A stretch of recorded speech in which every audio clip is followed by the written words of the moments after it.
Oke, halo semuanya, welcome back to William Martanto YouTube channel. Dan kali ini saya akan buat video yang harusnya pendek karena saya selama ini maksudnya melakukan recording satu kali tag dan nggak pernah ukur waktu, nggak ada timernya. Jadi menurut saya ini harusnya pendek aja karena saya cuma ngajarin tentang prinsip fleksibel dalam trading. Fleksibelnya ini bukan fleksibel karena olahraga seperti thumbnail videonya ya, tapi cuma usaha saya untuk menunjukkan bahwa prinsip fleksibilitas itu harus terjadi karena kita tahu bahwa market itu bisa dibilang kadang atau bisa dibilang hampir selalu bergerak tidak sesuai dengan apa yang kita pikirkan dan tidak sesuai dengan apa yang kita sudah pelajari dari teori. Misalnya kita mungkin mengharapkan bahwa kalau lapangan keuangan bagus atau data ekonomi bagus, market kita naik terus, kenyataannya nggak juga. Kadang-kadang ada masanya tahun-tahun tertentu market jadi lesu banget, ada momen-momennya jelek banget, dan ada momen-momennya bagus banget. Ya, jadi video ini dibuat khusus untuk Anda yang mungkin sedang atau suatu ketika sedang persiapkan diri jika market harus bergerak dengan kondisi yang mengharuskan Anda untuk fleksibel. Ibaratnya trading plan yang sudah lewat harus sedikit di-adjust lagi bila mana memang masih boleh dilakukan. Atau kalau misalnya harus dilakukan lagi trading plan yang sama juga nggak apa-apa, karena kadang-kadang saham sudah naik, kena target kita, lalu turun lagi ke area beli. Dan itu sangat sah aja dilakukan. Kalau memang Anda maunya saham yang sama. Atau misalnya Anda nggak kepikiran untuk beli saham yang lain karena males waktunya untuk analisa lagi dan lain-lain, maka fokus saham yang sama aja boleh nggak? Jawabannya sangat boleh. Karena kembali lagi, faktor market yang tidak bisa diukur 100% itu akan membuat Anda menyadari bahwa kadang-kadang analisa itu buang waktu, kadang-kadang buang energi juga, walaupun sebenarnya penting, tapi kita tahu bahwa itu ada perjuangan awal sebelum memutuskan untuk beli, sebelum menekan tombol F2, kalau misalnya itu tombol untuk beli ya. Lalu dari situ Anda harus bisa untuk fleksibel jika memang satu saham aja cukup. Dan sebenarnya sangat bisa dilakukan kalau itu saham-saham di Indonesia, karena fraksi harga dan bagaimana cara pelaku pasar merespon satu tren bisa dibuat panjang, maksud saya itu sangat mendukung untuk prinsip fleksibilitas ini. Tapi kalau di market luar saya kurang tahu ya, karena kan saya nggak ikutan market luar sama sekali, cuma ngamatin forex sekali-sekali, itu pun ya nggak bisa ngomong banyak gitu. Jadi saya ngomonginnya untuk saham Indonesia aja. Dan juga peran market maker seringkali bikin kita harus fleksibel. Ada yang namanya false break, markup, markdown, yang mana bikin kita mau nggak mau harus merasa bikin salah gitu ya. Kok kemarin akumulasi, hari ini distribusi, jelek banget, padahal belum tentu seperti itu.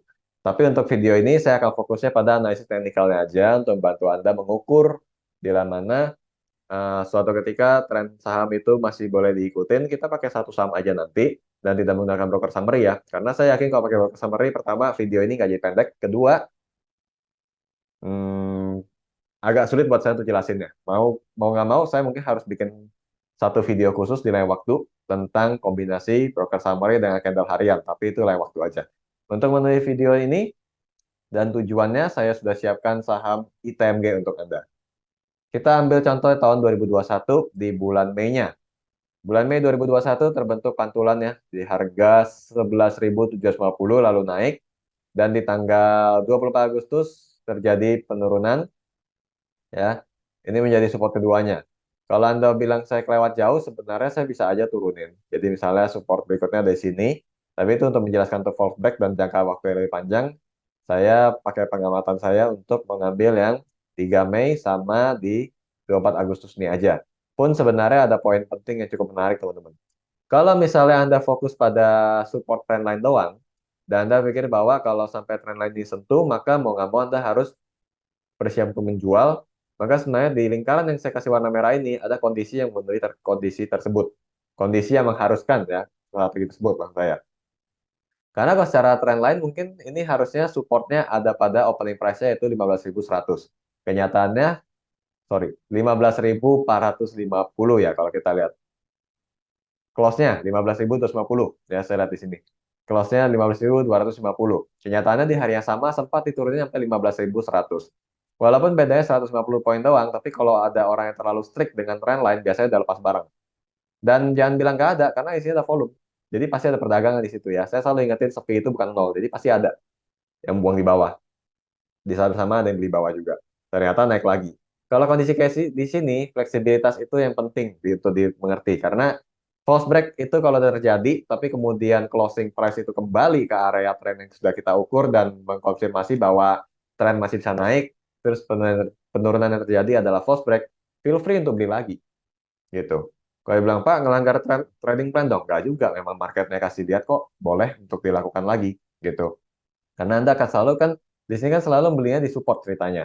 Mau beli support, false break, ternyata balik di atas support. Mau beli boleh nggak? Boleh aja. Kalau hari itu masih bisa dapat beli, nggak bisa besokannya nggak apa-apa. Karena kalau memang berhasil bertahan di atas support, biasanya akan naik lagi seperti yang terjadi di sini gitu.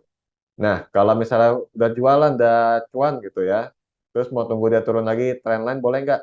Ya itu adalah hal terbaik yang menurut saya bisa dipikirkan untuk saat ini ya, karena kita fokusnya pada trendline. Tapi kenyataannya kadang-kadang market bisa aja naik terus kan. Jadi di sini kita harus trend following aja pilihannya. Perhatikan bagaimana di harga sekitar 15 ribuan, 15.175 atau 15.200 gitu ya. Naik terus sampai dengan harga 20 berapa nih? 27.750 ya, anggaplah 28.000. Naiknya hampir 13 ribuan, kurang dikit karena ini 15.200. Lalu mulai penurunan. Ternyata strike dengan trendline adalah pilihan yang bagus juga kadang-kadang ya.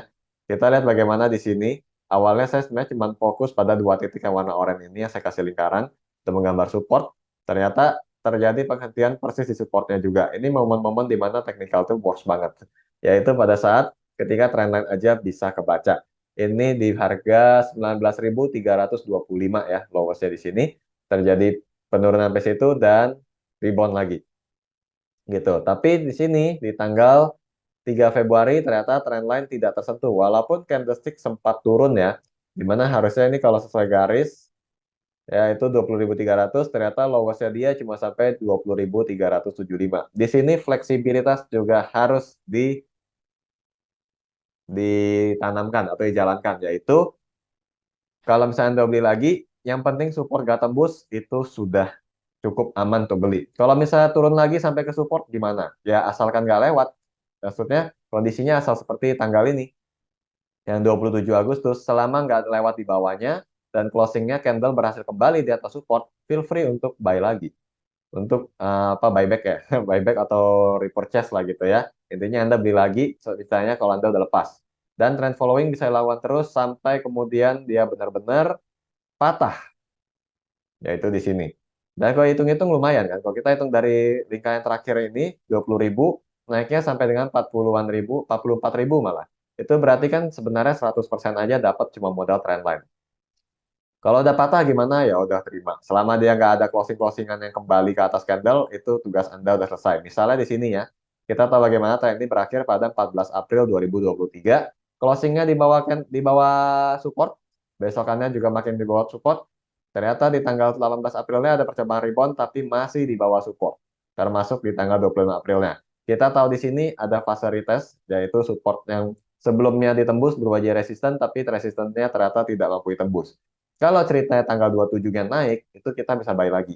Karena fleksibel.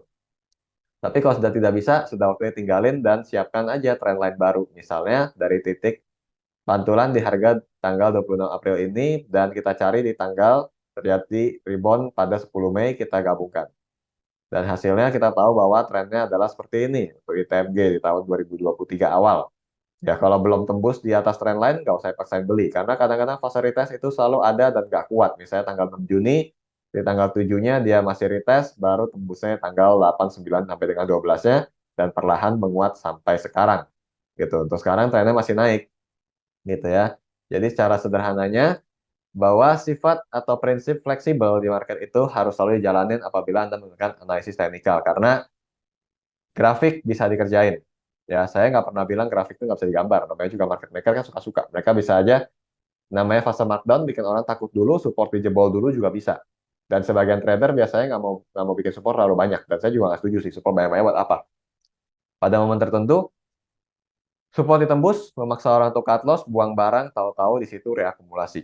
Jadi, yang penting adalah perhatiin closing pada candlestick, apakah bertahan di atas indikator ataupun trendline yang buat, dan perhatikan volume. Jika volume menipis saat harga menurun, itu berarti fase markdown yang masih bisa Anda beli lagi. Yang penting selalu fleksibel. Kalau memang trading plan mengharuskan Anda untuk kembali lagi menggunakan trading plan yang sama, sorry, maksud saya kalau memang market mengharuskan Anda untuk kembali lagi dengan trading plan yang sama, lakukan aja nggak apa-apa.